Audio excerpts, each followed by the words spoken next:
오늘은 7번째 에베소서 7번째 강의. 한번 우리 제목을 따라해 볼까요? 시작. 하나님은 나를 사용하기 위해 부르시지 않았다. 하나님이 우리를 이렇게 사용하려고 부른다고 생각하지 말고 그냥 사랑해서 불렀습니다. 우리를 불쌍히 여기셔서 우리를 긍휼히 여기시고 우리를 사랑해서 부르신 겁니다. 우리를 사용하려고 불렀다는 생각을 하게 되면은 자꾸만 사람이 자기를 모르게 돼요. 그래서 자꾸만 사람을 어떻게 평가하느냐, 그 사람이 사용할 만한 그런 뭡니까 능력이 있나. 그래서 자꾸만 사용 가치로 자기를 판단하게 돼요. 남도 그렇게 판단해요. 교회 목회자가 성도를 사용 가치로 보면은 그 교회는 망한 교회죠. 그렇죠? 사용 가치. 저 사람이 이 교회 오면은 이런 일을 감당할 텐데, 저 사람이 여기 오면은 이런 부분이 좀 좋아지겠는데, 그건 망한 교회입니다. 완전 부패한 교회예요. 그죠? 그거는 마치 그 살찐 양을 선호해가지고, 여러분 살찐 양은 둘 중에 하나죠. 팔아먹던가 잡아먹던가. 근데 막 찌그러진 양, 막 목자가 도와주지 않으면 안 되는, 그죠? 막 다친 양, 막 굶주린 양, 어디가 막 상처가 심하게 났냐. 그래야지 목자죠. 아니면 장사꾼이죠. 사꾼이죠. 그 양을 잡아먹어서. 그 사람을 사용가치로 보게 되면은, 저 사람이 오면은 우리 교회가 재정이 좋아져. 저 사람은 전도를 많이 하는데, 봉사를 많이 하는데. 하나님은 우리를 부르실 때, 이 사람을 부르면은 하늘나라를 위해서 굉장히 큰 일을 하겠구나. 그렇게 보지 않으세요. 저거 나 없으면은 그게 지옥이구나. 하나님 없으면 지옥이잖아요. 그죠? 저 내가 없으면 전 지옥이구나. 너무 불쌍해서, 우리를 사랑해서 불렀습니다. 할렐루야. 사람을 존재 가치로 봐야지. 특히 교회가 사람을 사용 가치로 보는 순간 그 교회는 썩은 교회예요. 썩은 교회. 그죠? 그죠? 그래서 칭찬받을 생각하면 안 돼, 교회가. 교회가 주변 사람이나 다른 교계에 이렇게 칭찬을 받으려고 하는 순간부터는 그 젊은 사역자들한테 그런 얘기 많이 해요. 교회가 칭찬을 받으려고 하는 순간부터 그 교회는 썩는다. 그러면 칭찬받을 만한 사람들을 선호할 거 아니에요. 그죠? 나 저 사람 때문에 그 교회 안 가. 그런 사람이 많이 모이는 교회가 하나님이 충만한, 하나님의 은혜와 용서와 인도하심과 회개의 영이 충만한 교회가 되는 거예요. 근데 저 사람 때문에 내가 저 교회는 저 사람 때문에 안 가. 그런 사람이 아주 줄마다 하나씩은 앉아 있어야 돼요. 한 줄마다 하나씩은 앉아 있어야 돼요. 그 사람 때문에 저 교회 안 간다. 그런 사람이 불려야 돼. 하나님 우리를 그렇게 불렀다는 거죠. 하나님은 우리를 사용하기 위하여 부른 게 아니라 이용하기 위하여도 부르시잖아요. 하나님 우리를 사용하기 위해 부르신 것이 아니라 하나님은 우리를 사랑하셔서 부르셨습니다. 할렐루야. 그런 제목을 그렇게 해서 우리 본문 한번 읽어보죠. 다 같이 시작. 너의 마음 눈을 밝히사 그의 부르심의 소망이 무엇이며. 자, 한 번 더 읽어볼까요? 시작.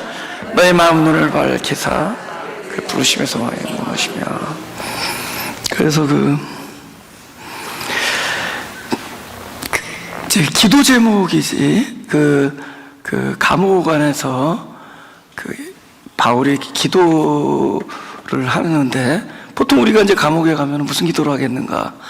빨리 여기서, 그죠? 이 부자유한 곳에서 내가 풀려나서, 예를 들면 이분은 지금 선교하는 분이니까 선교 사역에 지장이 없게 해달라고 그렇게 기도할 거 아니에요. 그리고 그런 기도를 부탁을, 빨리 이 감옥에서 풀려나서 빨리 그 하나님의 복음을 전하는데 차질이 없게 해달라고 그렇게 기도를 부탁하지 않겠냐는 거죠. 근데 그런 얘기는 한마디도 안 하세요. 그래서 내가 너희를 위해서 늘 기도하는데 그것은 너희들이 하나님을 알기를 원한다, 그렇게 기도합니다. 그리고 이제 너희 마음 눈을 밝혀서 그 부르심의 소망이 뭐냐, 그죠? 소망은 내 쪽에서 나온 게 아니라 그분으로부터 비롯된 겁니다. 우리는 희망을 가지고 출발했다가 희망이 무너지는 곳에서 하나님의 원하시는 뜻, 소위 소망이 그곳에서 시작된다. 그런 나의 희망이 무너지는 곳에서 출발해요. 그래서 하나님의 소망, 그러니까 그 부르심에는 하나님의 소망이 있다는 거죠. 그런데 우리는 어떤 부르심의 내용을 소망으로 생각하는데 하나님은 부르심 자체가 소망이라는 겁니다. 이해하세요? 그러니까 우리는 하나님이 불러서 무엇을 생각하죠. 하나님은 부르시는 게 하나님의 뜻이에요. 그 자체, 나를 부르신 것으로 만족합니다. 나를 선택하신 것으로 기뻐하세요. 불러서 어떻게 사용하느냐, 이건 사람들의 생각이라도요, 우리들의 생각입니다. 그분은 그냥 부르신 것이 소망이세요. 그것이 하나님의 뜻입니다. 부르시는 것, 그것이 하나님의 뜻이에요. 그래서 그 부르심이 하나님의 뜻이라는 것조차 우리는 어떻게 알아야 되느냐, 알 수 있느냐? 눈이 밝아져야 된다는 거죠. 네. 눈이 어떻게 밝아지느냐? 그것도 마음 눈이래, 마음 눈. 마음 눈이 밝아져야 된다. 어떻게 밝아질 것인가? 그죠? 어떻게 이 눈이 하나님의 뜻을, 진리를, 하나님의 소망을, 하나님이 나를 부르신 그 자체를 기뻐한다라는 이런 것들을 어떻게 이 눈이 볼 수가 있는가? 우리 지난주 설교대로 한번 보죠. 내가 보고자 하는 것에 눈이 멀면은 그때부터 보인다 그랬죠. 보고자 하는 것이 막히면은 그때부터 보이는 겁니다. 보고자 하는 것에 대해서 죽을 때 보이는 거예요. 그래서 듣고자 하는 것에 대하여 좌절되고 절망할 때 그때 들리는 겁니다. 그러니까 들어서 듣는 것이 아니라, 보아서 보는 것이 아니라, 듣고자 했지만 들을 수가 없고 보고자 했지만 볼 수 없었고, 그것이 완전히 절망할 때 우린 드디어 하나님의 은혜로 들려지고 보여지는 거예요. 그러니까 보는 눈이 멀을 때 보여지는 겁니다. 보고자 하는 내 눈이 멀어지는 거예요. 그래서 소경을 깜깜하게 해버려요.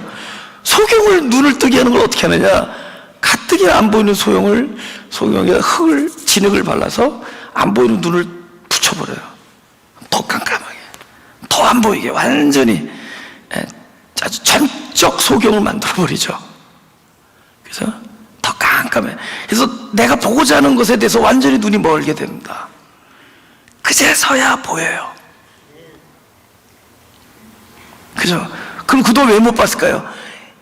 내가 보는 것, 내가 보고 싶은 것, 내가 이럴 거라고 여기는 것, 이거는 이 모습일 거라고 생각하는 나의 모든 그것들이 보여지는 진리를 차단하는 겁니다. 근데 그것에 대해서 눈이 멀어질 때, 그러니까 우리는 그걸 절망이라고 그래서 절망, 좌절한다 그러죠. 근데 그 절망의 끝에 눈이 떠지는 거예요. 개안되는 거죠. 눈이 열리는 겁니다. 그래서 내가 그래서 그동안은 나를 보는 거라도요, 나의 생각을 보고, 여러분 여기 설교를 듣지만 다 그 설교가 아주 깨끗하게 전달돼, 자기 생각으로 막 스크린 된다고요. 복잡합니다. 여러분 설교 말씀 듣지만 이것이 그냥 깨끗하게 전달되지 않아요. 자기가 이렇게 있는 한 그 자기가 그걸 차단한데도 이건 이래야 된다, 이건 저래야 된다, 이건 이랬어야 된다, 뭐 이런 생각들이 막 차단해요. 그럼 안 들리는 거예요. 뭐만 듣고 있죠? 내 생각을 듣고 있는 거예요. 내 생각인데 아주 이 시끄러운 목소리가 합쳐서 들리는 겁니다. 자기 생각에. 근데 그 철저히 사라지고, 그죠?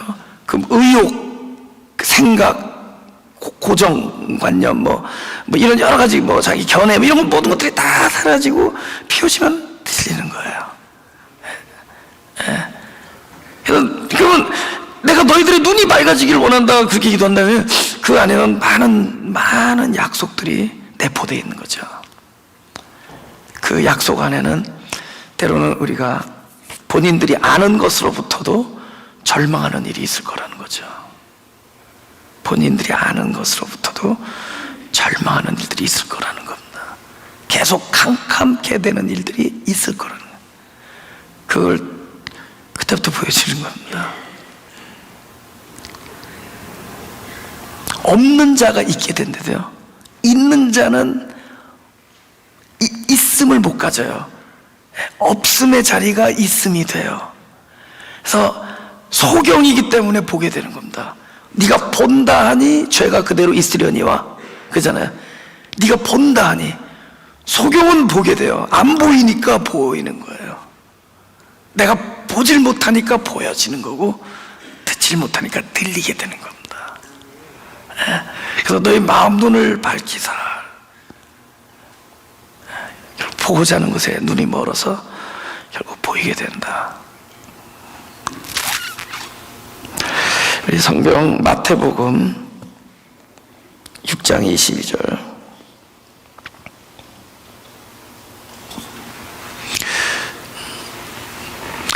그래서 하나님께서는 그 진리를 보여주기 위해서, 진짜를 알려주시게, 당신을 나타내기 위해서 그 시력이 왕성한 사람들이 눈을 멀게 해요.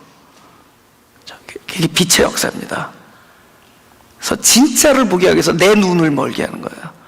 그러면 그 눈이 멀고 나면 뭐가 되는 거죠? 이제는 진리가 보이는 거죠. 사도 바울이 다메섹으로 가다가 눈이 멀잖아요. 이제는 네가 보고자 하는 눈은 멀게 하고 하나님이 보여주시는 것을 보게 하는 겁니다. 보이는 걸 보게 해요. 성경은 보이는 걸 보는 거, 보는 성경이 아니라도요, 보면 큰일 납니다. 제일 무서워요, 성경이.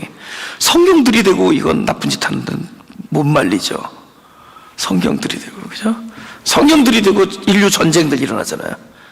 얼마나 많은 각축과 대열, 갈등과 분열, 이런 것들 성경에서 나오잖아요. 제각기 자기가 보았기 때문에. 보여지면 그죠. 사랑하고 용서하고 화목하죠. 자기를 부인하고. 근데 성경을 보는 게 아닙니다. 이거 보여질 때 그게 성경이에요. 보여질 때. 눈은 몸의 등불이니 그러므로 네 눈이 성하면 온몸이 밝을 것이요, 눈이 나쁘면 몸이 어두울 것이니 그러므로 내게 있는 빛이 어두우면 그 어둠이 얼마나 하겠느냐. 23절에 5글자입니다. 눈이 뭔가 5글자. 여기서 나왔어요. 5글자, 23절. 눈은 5글자로 한번 여기서 찾아보세요. 할렐루야. 할렐루야. 일부 예배 시험보다 아주 양호합니다. 이렇게 4개 있는 빛의 눈이에요. 그러니까 우리는 눈이 내 안에 꽉 찬 하나님의 말씀이 눈이 됩니다. 내 안에 꽉 찬 말씀이 눈이 돼요. 그죠? 누가복음 24장 30절 32절 보겠습니다. 저희와 함께 음식 잡수실 때 덕을 가지사 축사하시고 떼어 저희에게 주시매. 이게 예수님께서 떡을 떼는 장면이 많이 나오잖아요, 성경에서. 물론 그냥 이렇게 그날에 무슨 일이 있었는 걸 묘사하는 얘기겠지만은 이 글을 쓴, 이 편지를 쓴, 이 글을 쓴, 이 복음서를 쓴 누가는 그걸 기억하면서 썼겠지만은, 그죠? 그 장면을. 그러나 하나님이 이 안에 또 어떤 미닝을 내포한 그런 장면들이죠. 이렇게 특히 이제 예수님이 제자들과 떡을 띈다, 그죠? 포도주를 마신다 함께. 그러면 그것이 하늘로서 내려온 떡이신 자신을 내어주는 것을 미리 이제 예표하는 겁니다. 결국은 그럼 떡이 뭘까요? 말씀이야, 말씀. 나는 하늘로서 내려온 떡이다. 말씀이거든요. 결국 말씀이 우리 안에 들어오면 눈이 밝아지는 겁니다. 말씀이 존재잖아요. 운동하잖아요. 존재가 안에서 운동한다 그러잖아요. 그럼 마음이 뜨거워지죠. 열심. 마음이 뜨거워지죠. 열심. 그죠? 그러니까 열심은 우리의 결단이나 어떤 헌신의 마음이 아닙니다. 하나님의 말씀이 그 안에 들어오면 열심해지는 거죠. 마음이 뜨거워지는 겁니다. 그래서 30절이 지나고 나니까 저희 눈이 밝아져 그인 줄 알아보더니, 근데 뭐라고 하죠? 예수는 저에게 보이지 아니하신다. 눈이 밝아지니까는 그동안에 바라보는 방식으로는 안 봐요. 이제는 그동안에 예수님이 있다 없다를 보던 그 방식이 아니라 이제는 예수님이 어떻게 된 거예요? 존재하는 거잖아요. 그전에는 현현 나타났지만 이제는 존재 상태로 들어간 거죠. 더 이상 눈으로 보이는 것이 아니라 마음 눈으로 그분의 존재를 알게 되는 거죠. 마음의 눈으로. 그죠? 그래서, 그죠? 저희 눈이 밝아지니까, 마음의 눈이 밝아지니까 이제는 더 이상 보이지 아니합니다. 존재하죠. 이제는 보이지 않아도 존재하죠. 전에는 만져지고 보여야 존재하는 건데 이제는 내 마음의 눈이 밝아지면 그 존재를 알게 됩니다.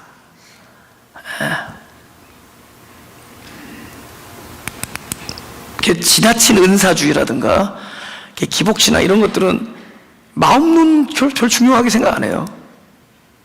별로 마음 눈 중요하게 생각 안 해요. 은사주의. 내가 은사 잘못했다는 게 아니라 지나친 은사에 이렇게 편향되고 그런 사람은 별로 마음의 눈 중요하지 않아요. 요 눈으로 보겠다는 거죠.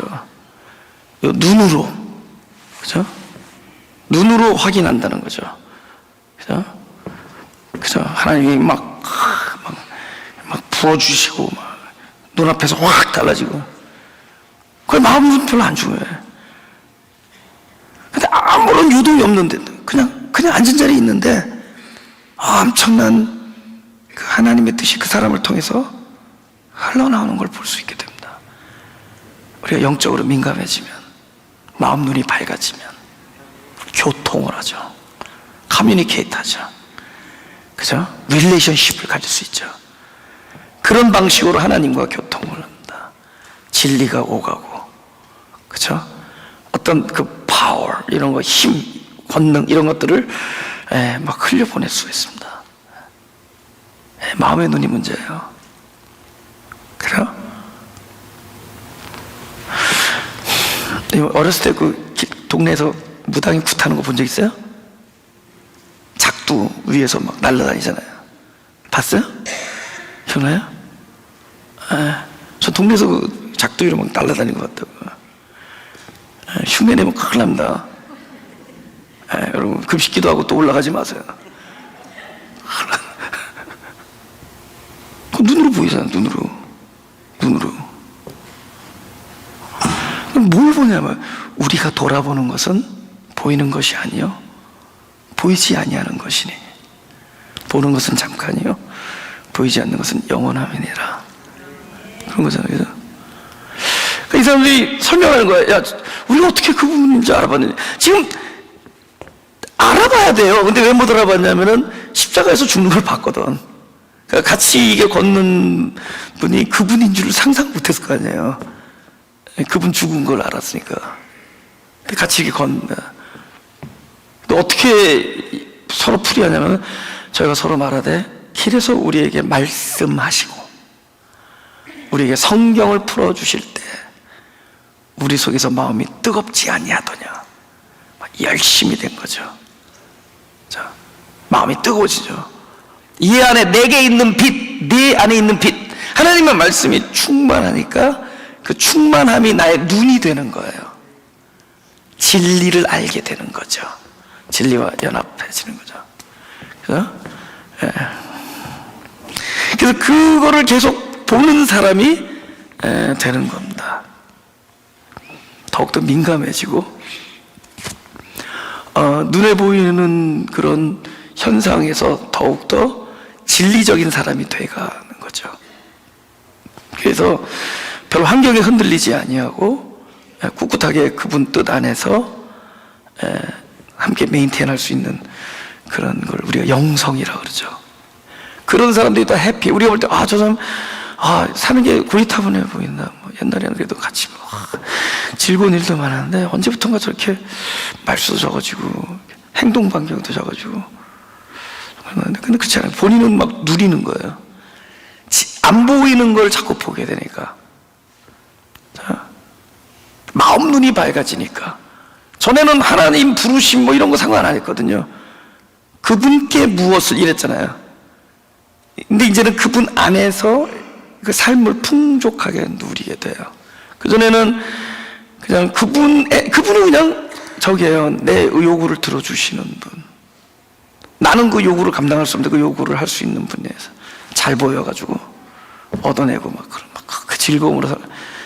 그런 삶에서 진리적으로 변하는 거예요. 진리적으로 변하니까 이제는 마음 눈이 밝아져서 이제 막 너무나 많은 새로운 것들 자꾸 발견하게 되죠. 새로운 것들. 감격이 있고 남들은 누리지 못하는 감격을 가져요.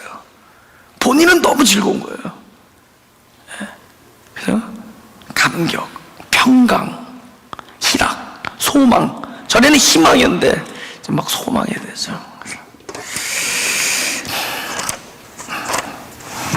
너희 마음 눈을 밝히사. 본문으로 그 부르심의 소망이 무엇이며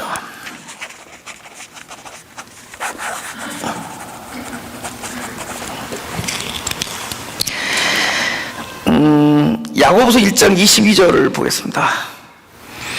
다 같이 볼까요? 시작. 너희는 도를 행하는 자가 되고 듣기만 하여 자신을 속이는 자가 되지 말라. 듣기만 하여.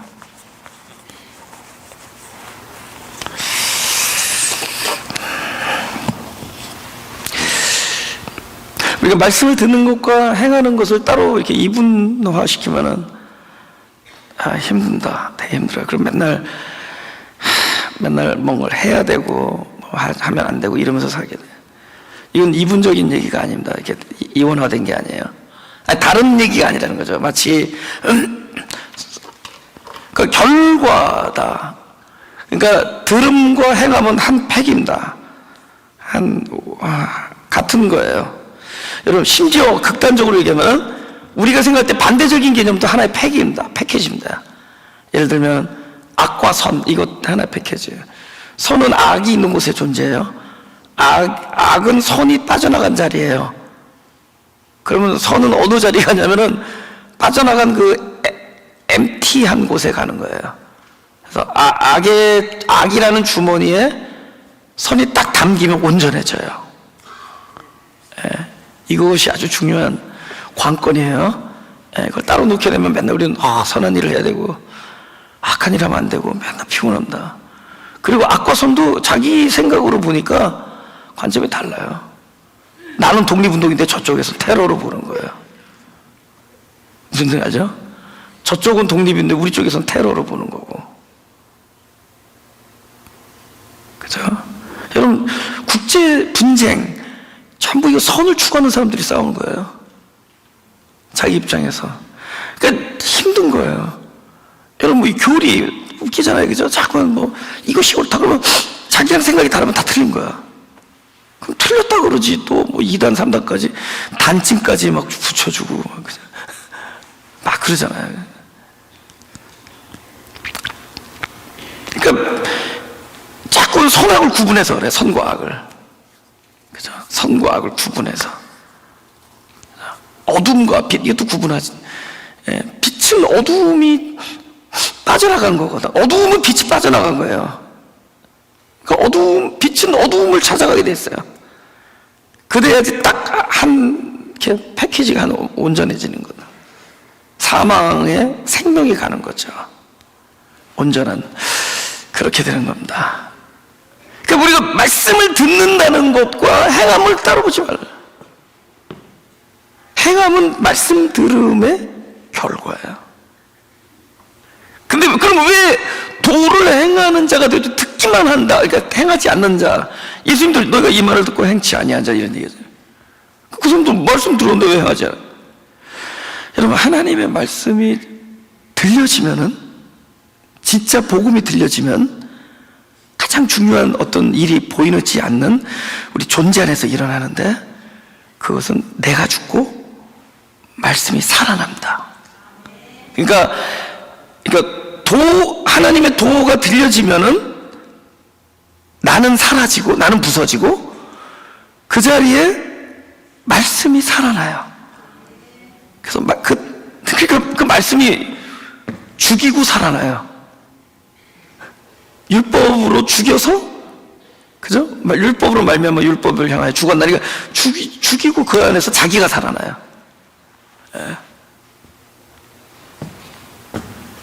근데 그런 방식으로 말씀이 내 안에 와서 자기가 살아나면서 내 안에서 눈이 되고 능력이 되고 생명이 되고 그런 겁니다. 내가 부서지. 그래서 우리한테는 하나님의 말씀을 듣는다는 것이 고통이 수반되는 거예요. 부서짐이 있기 때문에. 예, 부서짐이 있다는 겁니다. 그래서 그런 고난이 따라오게 되어 있습니다. 우리에게는.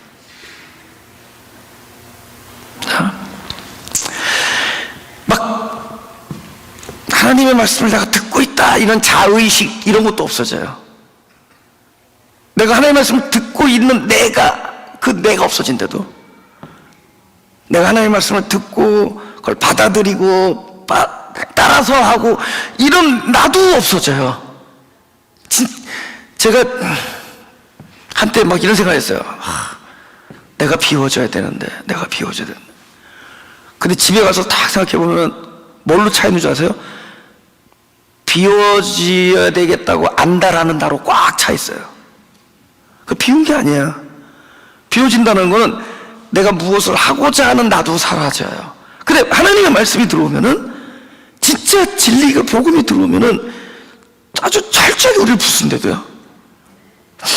그런다 그러잖아요. 뭐 하나님의 말씀은 살아서 운동력이 있어 우리의 혼과 골수와 영을 쪼갠다 그러잖아요. 그쪽에서 뭐 사라지는 거예요. 부서지는 겁니다. 다 쓸려버리는 거예요. 왜냐하면 그곳은 무엇이 살아나야 되느냐? 바로 그 말씀이 살아나야 돼요.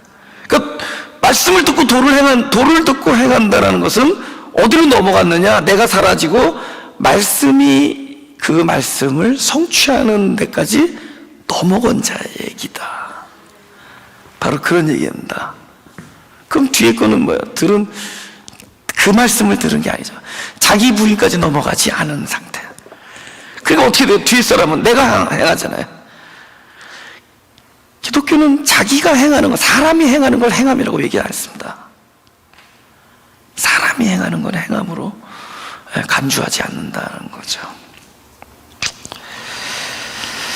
그래서 그분의 말씀이 내 안에 들어와서 충만해져서 눈이 되면은 하나님이 나를 부르심 이 자체가 깊은 은혜라는 것을 깨닫게 됩니다.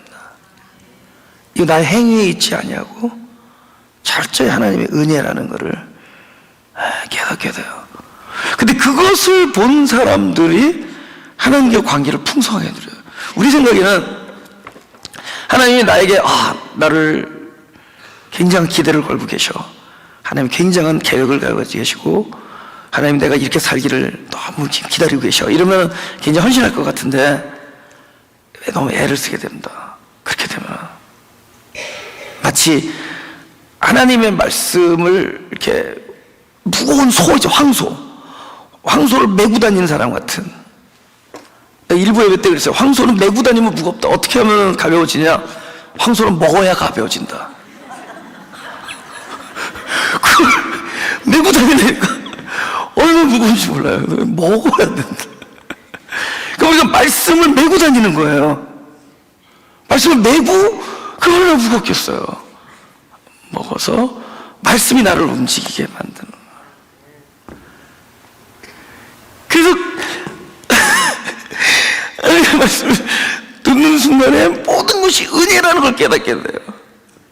그래서 내가 은혜로 부르심을 입었다는 걸 본 자와 하나님이 나를 다 기대를 걸고 이렇게 살기를 원하시고 이거를 끊임없이 본 자의 차이는 뭐냐? 하나는 그 말씀을 메고 다니는 거라도요.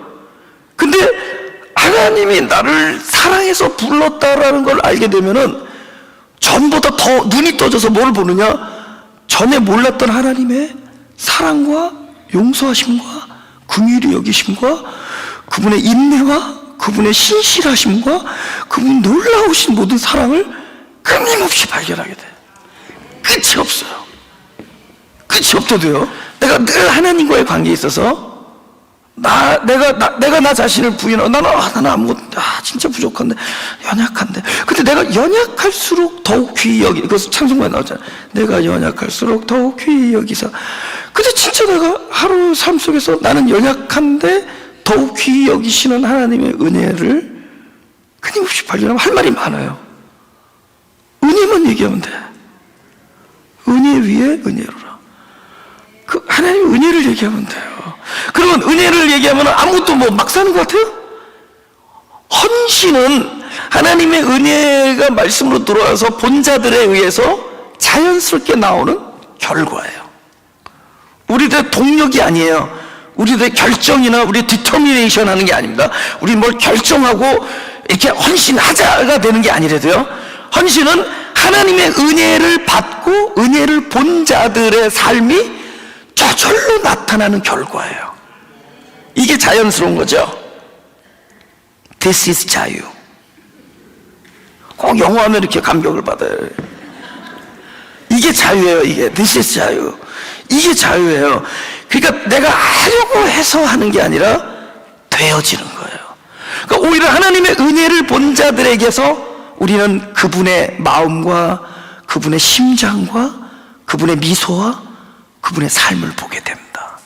오히려 하나님의 은혜를 깨달은 사람, 몰랐던 그 하나님의 내가 부족한데도 불구하고 나를 사랑하신다를 본 사람들, 나는 연약한데도 하나님은 나를 버리지 아니하신다를 본 사람들, 그 본 사람들에게 있어서 헌신과 희생과 용서와 평강이 엿보여요. 그죠? No mas, no more, no more. 진짜 그죠?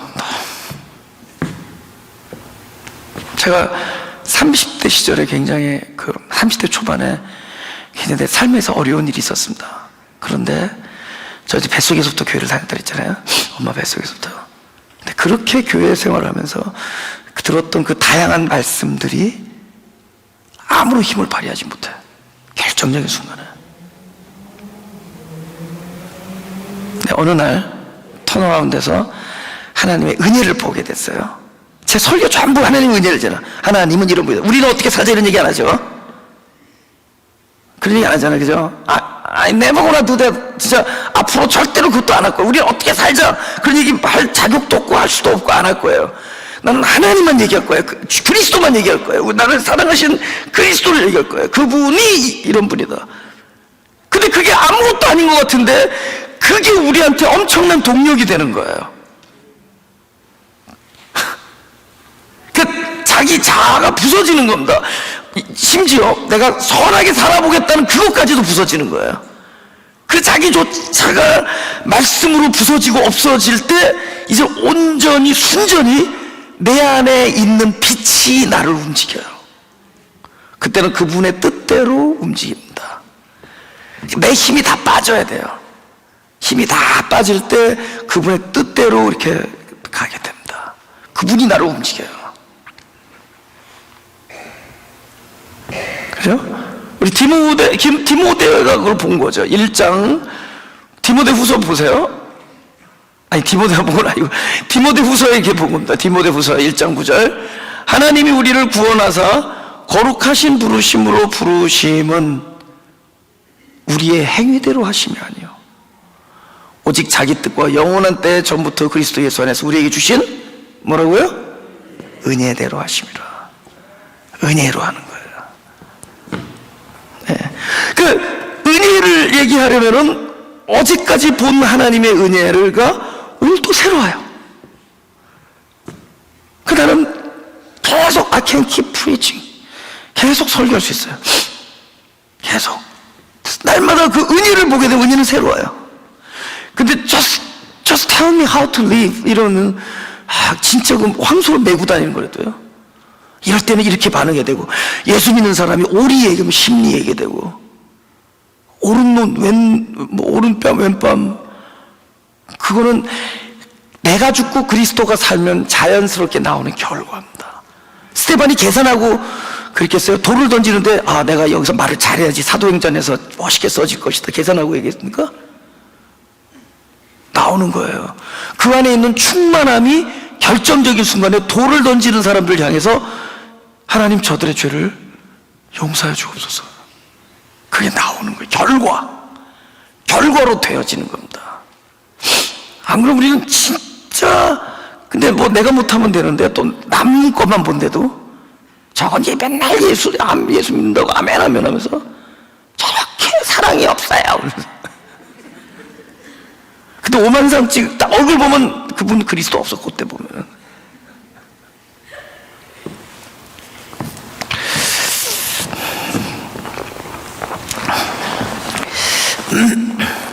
창세기 3장 8절에서 9절입니다. 제가 읽어볼게요. 그들이 날이 서늘할 때 동산에 거니시는 여호와 하나님의 음성을 듣고 아담과 그 아내가 여호와 하나님의 낯을 피하여 동산 나무 사이에 숨은지라. 여호와 하나님이 아담을 부르시며 그에게 이르시되 네가 어디 있느냐. 인류 최초의 부르심, 그죠? 부르심. 음지에서 소리를 들어요. 음지. 양지에서 듣지 않습니다. 음지에서 들어요. 어두운 데서.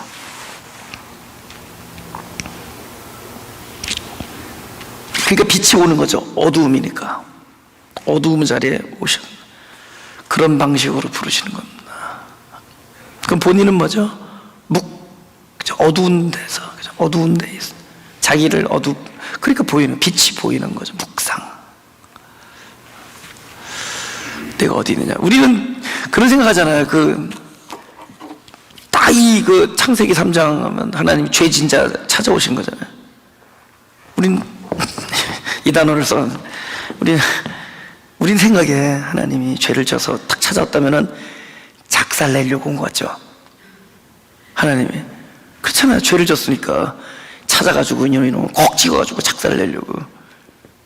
우리는 그런 생각을 한단 말이죠. 근데 그분은 떨고 있는 사람에게 오셨습니다. 왜 그러냐?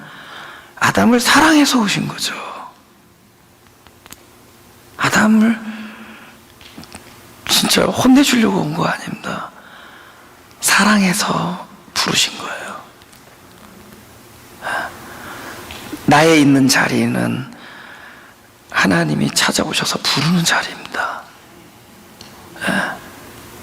너희의 행위, 내가 너희를 부르면, 하나님께서 우리를 부르는 거룩하신 부르심은 저들의 행위 때문이 아니요, 그저 영원 때부터 예정하신 그리스도 안에 있는 은혜 때문이라. 그리스도 안에 있는 은혜 때문이다. 우리는 그런 곳에서 하나님이 나를 불렀다 그러면은 혼나는 생각만 하지, 그 부르심 자체가 하나님이 스스로에게는 기쁨이고 만족이에요. 나를 부르는 것 자체가. 그죠? 그 음성이 뭐야? 생명이고 용서고 삶이죠. 사랑이고 그 음성이. 근데 우리는 내가 가지고 있는 생각 때문에 그 음성이 그렇게 안 들리는 거잖아요. 나 이제 죽었다 이거잖아요. 그죠? 죽었는데, 이미 죽었는데 죽었기 때문에 생명이 온 거예요. 그럼 뭐죠? 죽음의 생명은 부활이죠. 생명은 반드시 죽음을 찾아간다. 죽음의 자리에 있는 사람. 그 부르심은 그런 방식으로 불려지는 거예요. 생명이 부르심은 죽은 자의 귀를 열어 죽은 자에게 생명을 주기 위함이야. 아니, 본인이 죽은 자에게서 생명으로 부활하기 위함이시다. 그렇게 부른 겁니다.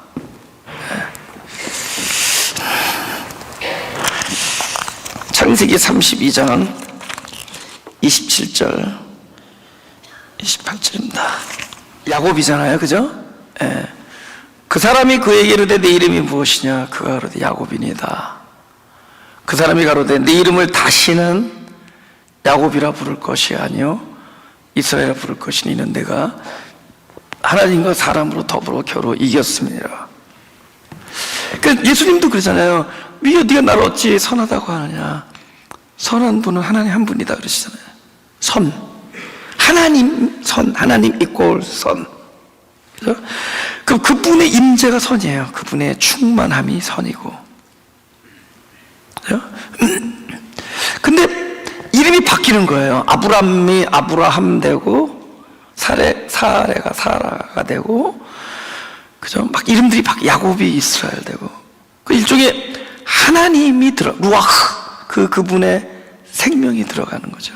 그죠? 우리 영어 성경 보면 뒤에 에레미야 보면 H가 들어가잖아. 제레마이야, H, 아이세야, 그러면서 H 들어가잖아. 그게 다 그런 겁니다. 루아흐, 그게 들어가는 거죠. 그죠? 바람, 생명. 신약에서는 푸뉴마, 바람, 성령. 그 부자가, 낙대가 바늘을 못 통과하죠, 낙대가. 근데 어느 패턴이 되면 통과해요. 뭘로 바뀌면 돼요. 부자로는 못 들어가지만, 부자가 낙타는 못 들어가지만, 낙타 바람이 되면 들어가죠. 우리가 창호지 빵꾸 뻥 뚫으면은 황소는 못 들어오지만, 황소 바람이 들어오죠. 그러니까 푸뉴마, 이 바람이란 뜻이야. 성령, 이 바람이란 뜻인데, 사람으로는 못 들어가고 하나님의 생명은 다시 불러진 이름이 그거예요.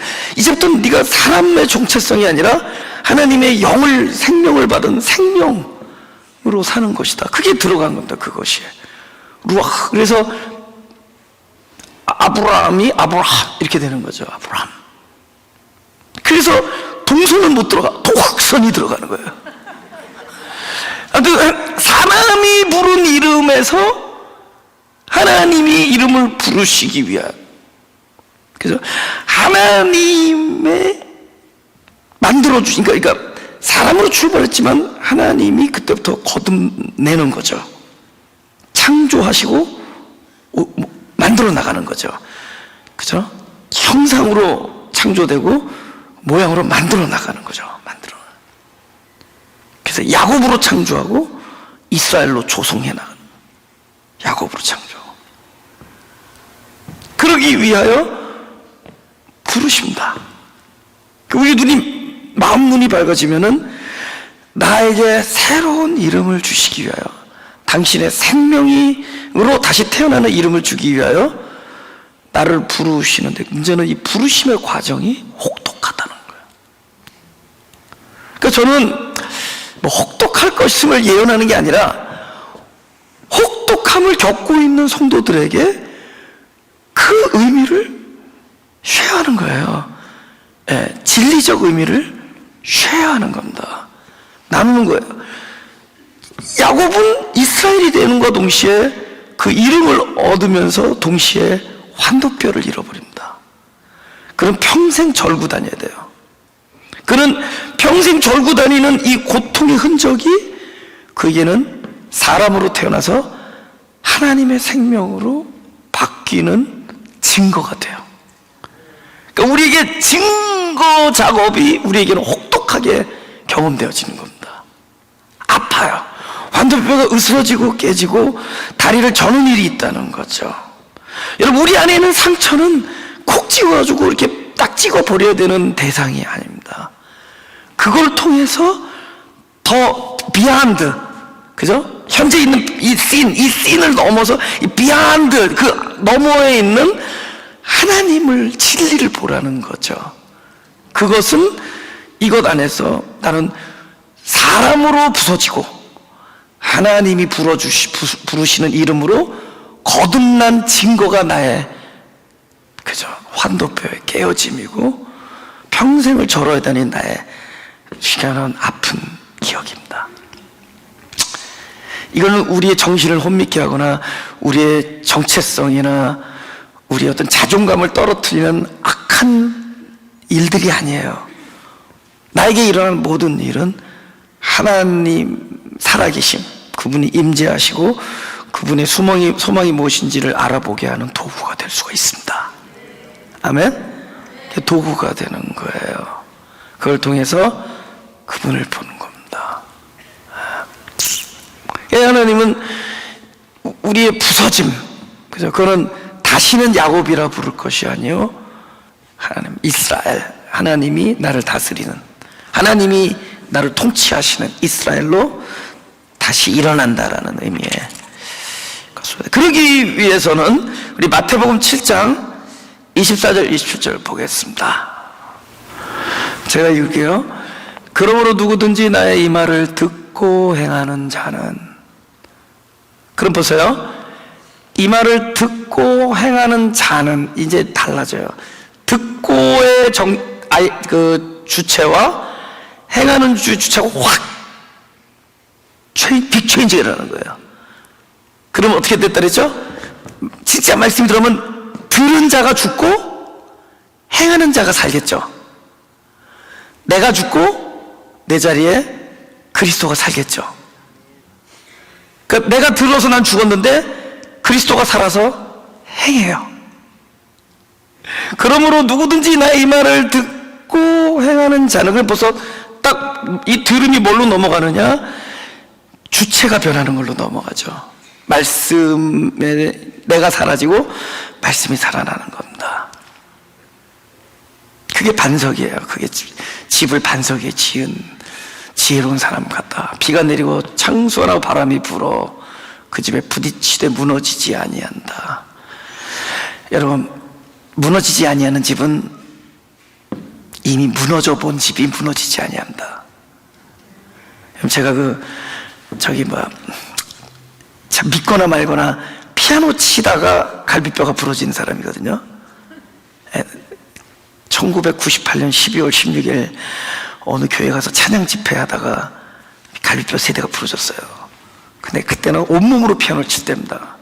그때 막 보혈 찬송가 부르는데 막 발로도 치고 막 손으로, 발로는 막 바닥을 막 치는 거죠.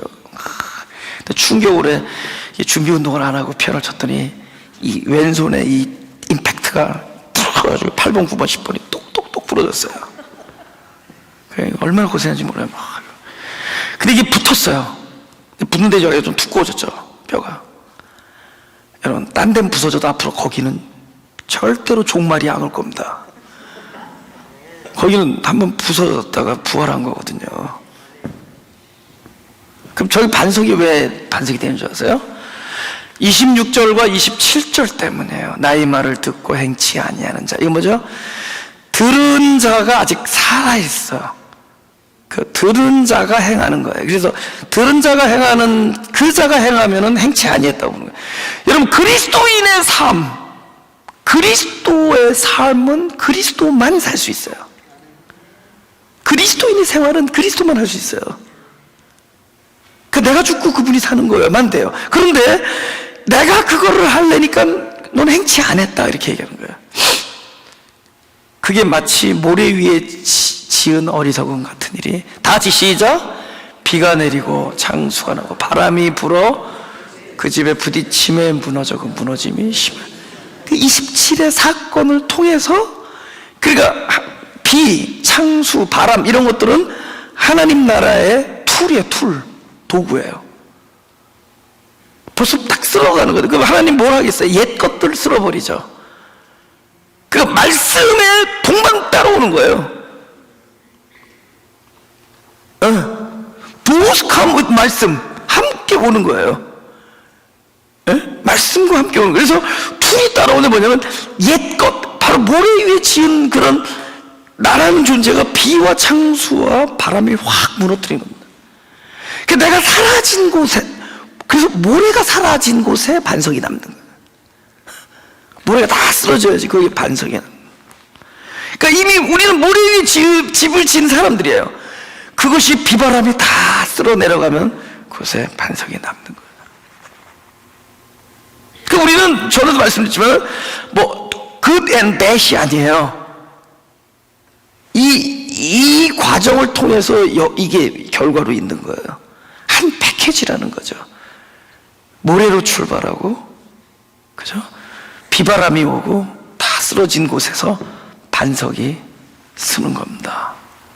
갑자기 그냥 나타나는 게 아니라는 거죠. 그래서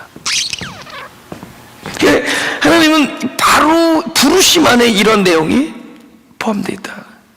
부르심 안에.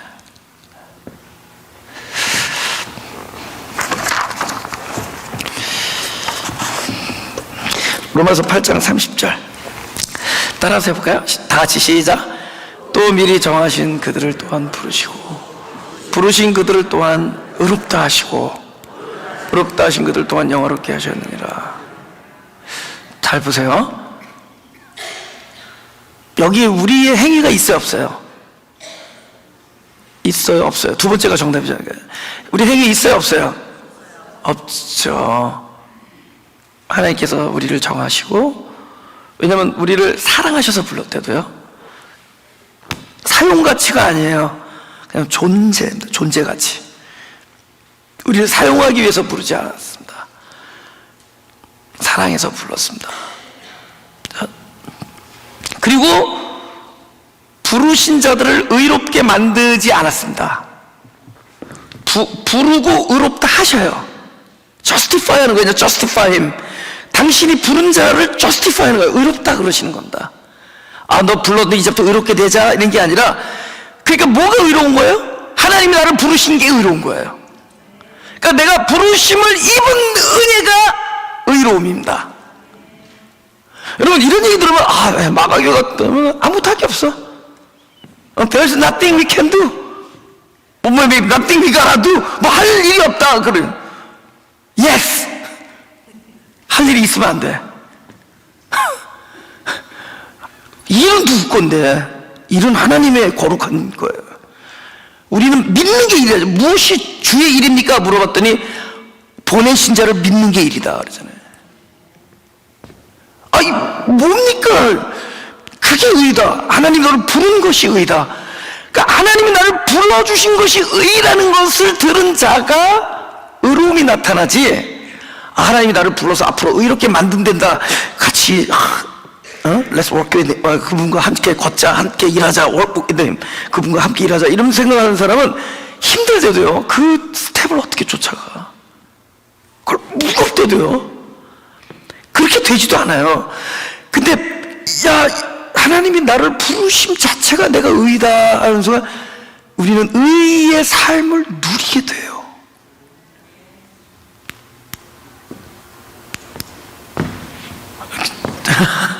믿겨지지 않지만 이게 사실 진리입니다. 그걸 아는 자가 의로운 삶을 경험합니다. 그렇게 살아야겠다가 아니라도요, 하나님이 부른 자들을 의롭게 만들어 나가는 게 아니라 부르심이 의예요. 그러니까 하나님이 나를 부르심이 의로움입니다. 그 자체가. 사실 이 진리가 우리를 자유케 해요. 그 자유케 하면 막 삽니까? 그렇지 않아요.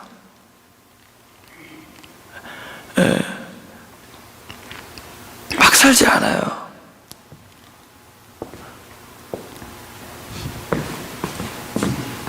감격하면서 삽니다. 감격하면서. 데살로니전서 5장 24절입니다. 따라해볼까요? 시작. 너희를 부르시는 이는 미쁘시니 그가 또한 이루시리라. 그러니까 부르심 그리고 또한 이루심, 이거예요. 부르신 자에 의해서 이루어진다는 거죠. 아멘. 여러분 이런 얘기 들으면 나는 막 살자, 그렇게 안 되대요. 이런 일 이제 들으니까 나는 막 살아도 된다는 사람이 아니라 귀뚜라미. 귀뚜라미는 귀뚱으로 듣는다 그래서.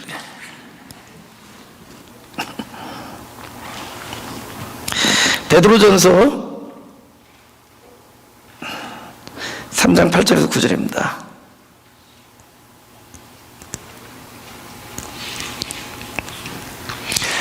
마지막으로 말하노니 너희가 다 마음을 같이하여 체휼하며 형제를 사랑하며 불쌍히 여기며 겸손하며, 이거 다 예수님이 하시는 일입니다. 악을 악으로 욕을 욕으로 갚지 말고 도리어 복을 빌라. 이를 위하여 너희가 부르심을 입었으니 이는 복을 유업으로 받게 하려 함이니라. 오케이, 하나님께서 우리를 복을 유업으로 주게 하기 위해 부르신 게 아니에요. 부르심이 복이에요. 그럼 부르심이 복인데 그 부르심 속에 뭐가 있죠? 하나님의 말씀을 채워주는 일이 수반되죠. 그러면 말씀을 채웠기 때문에 복을 빌 수가 있죠. 이 안에 넘치잖아요. 그리고 이 안에 넘치는 거 어떻게 되죠? 영생하도록 솟아나는 샘물. 그러니까 쓰면 없어지는 게 아니에요. 옹달샘은 이것이 끊임없이 끝이 없다는 거 어떻게 하세요? 바가지를 퍼서 밖으로 던져버려야 돼요. 바가지를 퍼서 밖으로 탁 던지는데 옹달샘이 마르지 않죠. 근데 보통 때는 몰라요. 근데 이것이 흘러나가면은, 그죠? 이것이 마르지 않는 셈이구나. 그러니까 내 가득 찬 것이 흘러나갈 때, 내가 마르지 않냐, 내가 복을 유업으로 받았구나를 알게 되죠. 부르심 안에는 그런 요소가 있다는 겁니다. 마지막으로 요한복음 21장 3절에서 4절입니다.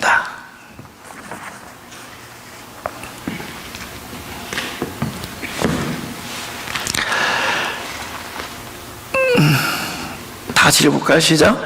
시몬 베드로가 나는 물고기 잡으러 가노라 하매 저희가 우리도 함께 가겠다 하고 나가서 배에 올랐으나 이 밤에 아무것도 잡지 못하였더니 날이 새어갈 때 예수께서 바닷가에 서셨으나 제자들이 예수신 줄을 알지 못하는지라.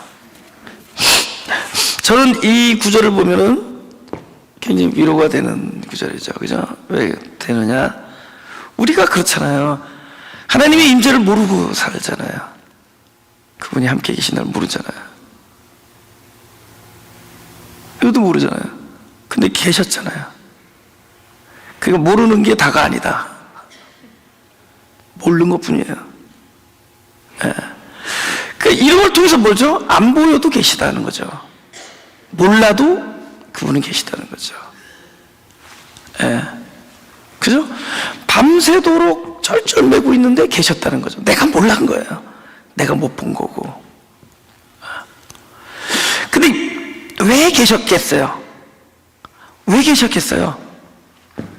내가 좀 날 셀 때까지 기다렸다가 이놈이 나를 알아보나, 도대체 몇 시가 돼야지 알아보나 기다려. 당신도 뭐 힘든데, 사람은 이제 이렇게 막 이제 헤매잖아요, 우리가. 그죠? 하나님 함께 계시다는 얘기는 뭐냐면은 그분은 그 일을 즐기시기 때문에 그런 거예요. 좋아하기 때문에. 여러분, 좋아하면 돼요. 하나님이 이 오랜 시간을 우리와 함께 하시는 것은 그분은 그걸 즐거워하시는 거예요.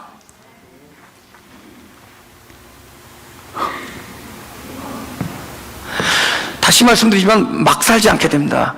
오히려 헌신해요. 하나님의 마음을 알면, 그분의 은혜를 깨달으면 더욱더 그분 안에서 살게 돼요. 근데 하나님이 나에게 이런 삶을 요구하고 계시겠구나 막 이러면은 맨날 말씀을 메고 다녀야 돼요. 황소 같은 말씀을 메고 다녀요. 너무 힘듭니다. 그러니까 너무 힘들면 힘들다 그러지. 차라리 자꾸 뭐 김 집사가 왜 저렇게 사는지 모르겠다 뭐 맨날 그런다고. 똑같은 그런 교회의 모습들을 막 어려서부터 그걸 보면서 다시는 안 그러기를 원하지만은 so far, so same. 아직 진짜요. 우리 막 김집사 이집사 이러지 말고, 그거 왜냐면 그 무거운 짐을 멜래니까 자꾸 그 자기 안에서 안 되는 걸 남한테서 찾는 거예요. 내 안에서 안 되니까 그걸 남들, 그래서 자꾸 비판하는 겁니다. 그 안에 자유함과 기쁨이 없어서 비판하는 거예요. 남을 정죄하고 자기 안에 기쁨이 없어요. 근데 하나님의 은혜를 알아버리면은 그분이 어떤 분량을 알게 되는 거예요. 나는 전혀 몰랐어. 하나님이 나를 용서하시고 기다리는 것이 그분이 좋아서 하는 건 줄 몰랐대도. 그분이 막 애를 쓰는 줄 알았어. 아니, 그분 좋아서요. 그분은 용서하는 것을 즐거워하세요. 그분은 긍휼히 여기시는 것을 기뻐하십니다. 그분은 나를 사랑하는 것을 즐기세요. 그분은 나를 놓치지 않고 끝까지 붙들어주는 것을 즐깁니다. 그러니까 우리는 하나님을 아는 거지, 이럴 땐 어떻게 살아야 돼 이런 게 아니라 하나님을 아는 거예요. 그 아는 것이 힘이 돼요. 몰랐었다는 거죠. 그러니까 하나님이 현재에 계신 거, 현재. 우리는 시간 안에서 하나님은 저 미래지향적, 지금 이렇지만 우리를 가꾸어서 나중에는 아주 훌륭한 사람이 되긴, 지금 이 자체에서 우리가 2살짜리 아이를 2살짜리로 사랑하고 6살짜리를 6살짜리로 사랑하고 20살짜리를 20살짜리, 그가 커가면서 사랑해요. 그죠? 50살짜리도 50살, 제가 50대인데 우리 어머니가, 우리 어머니 아버지 같이 아직도 나를 애기처럼, 아직도 애기처럼 왜 흘리고 먹냐 그러면서 막 주워주고 막. 아이고 맨날 그래. 아이고 우리 서희 낳았다는 건 3살 4살 서희나 애기 같아 우리. 근데 은혜는 어떻게 받으시는지 기적이야. 요 순간만큼은 선지자로 바라보고 계시는 것 같아. 근데 그 나이, 그러니까 그렇게 그 수준대로 살아가는 거예요. 근데 그 아버지인 하나님 아버지께서 우리를 자녀로 생각하고 그 자녀 갖고 그 수준 안에서 기뻐하는 겁니다. 그럼 또 다시 let's say, 그러면 이 수준에서 머무르면 됩니까? 머무르지 않게 하시는 분이 그분이라도요. 잘하게 하시는 분이 그분이에요. 그죠? 농부들이 씨를 던지는데 거기서 막 부채질하지 않아요. 어떤 힘에 의해서, 의사들이 째고 꼬매기만 했는데 어떤 뭐에 의해서 이것이 회복이 되고 리커버가 돼요. 씨를 뿌렸는데 뭔가에 의해서 자라나. 그러니까 나의 현재를 기뻐하시는 하나님께서 나를 또 자라나게 하는 거야. 그래서 어제의 나를 어제 사랑하시고 오늘의 나를 오늘 사랑해요. 그래, 너희도 마음 눈을 밝히사 하나님을 알게 하시고, 하나님의 부르심이, 우리를 향한 부르심이 지금이라는 것, not tomorrow, not future, in the future, 그것이 아니라 지금. 우리 그걸 보는 겁니다. 내가 비가 나고 창수가 나고 모래가 막 바람이 나서 내 모래가 쓸려가는 그곳에 오로지 그분이 우뚝 서면서 내 안에 있는 빛이 돼서 늘 하나님을 알게 해주시고, 내가 알고 있는 그 하나님을 더욱더 누리게. 할렐루야. 그 자체가 의로움이신 거예요. 가슴에 손을 대시고.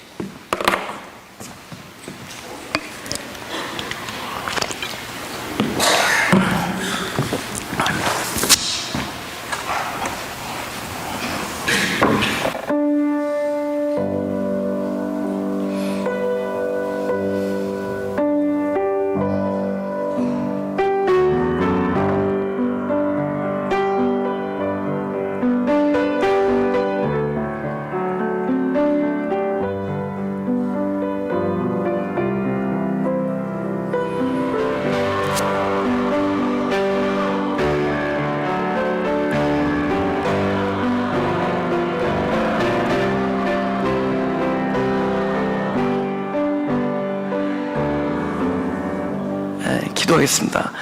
하나님 감사합니다. 우리들의 마음의 눈을 밝혀서 하나님을 알게 하여 주옵소서.